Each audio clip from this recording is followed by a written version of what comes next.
সবাইকে দেখাতে চাই।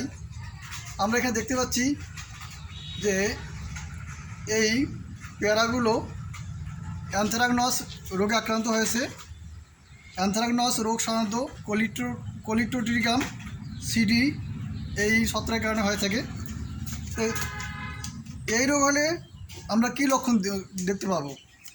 এখানে দেখেন যে এই যে পেয়ারাটা, এই পেয়ারাটার মধ্যে প্রথমে বাদামি বর্ণের দাগ পড়েছিল, পরবর্তীতে এই দাগগুলো বড় হয়ে পেয়ারাতে ক্ষতির সৃষ্টি হয়েছে এবং এই ফলটা যখন পেকে যাবে তখন এখানে কিন্তু মাঝ বরাবর ফেটে যাবে। আর পাতায়ও এই রোগের লক্ষণ দেখা যায়। পাতায় আক্রান্ত হলে কি হয়, পাতায় বাদামি বর্ণের ছিটে ফোটা দাগ পড়ে এবং আস্তে আস্তে দাগগুলো বড় হয়ে পাতা শুকিয়ে যায়। এমনকি ফলে বেশি আক্রান্ত হলে ফল শুকিয়ে যাবে। এই যে কচি যে কাণ্ডটা আছে, ডগা আছে, এই কাণ্ডগুলো সহ কিন্তু শুকিয়ে যাবে। ফলে গাছের মধ্যে পেয়ারা হওয়া সত্ত্বেও আমরা কিন্তু পেয়ারা ভক্ষণ করতে পারবো না।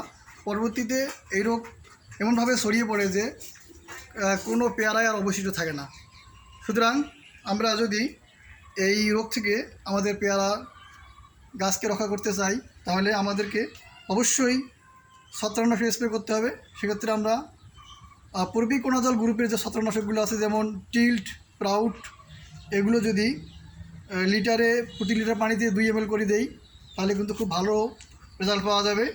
তাছাড়াও কপার অক্সিক্লোরাইড গ্রুপের গ্লুকপ, কুপ্রাভিট এগুলো দিলেও কিন্তু ভালো ফলাফল পাওয়া যাবে।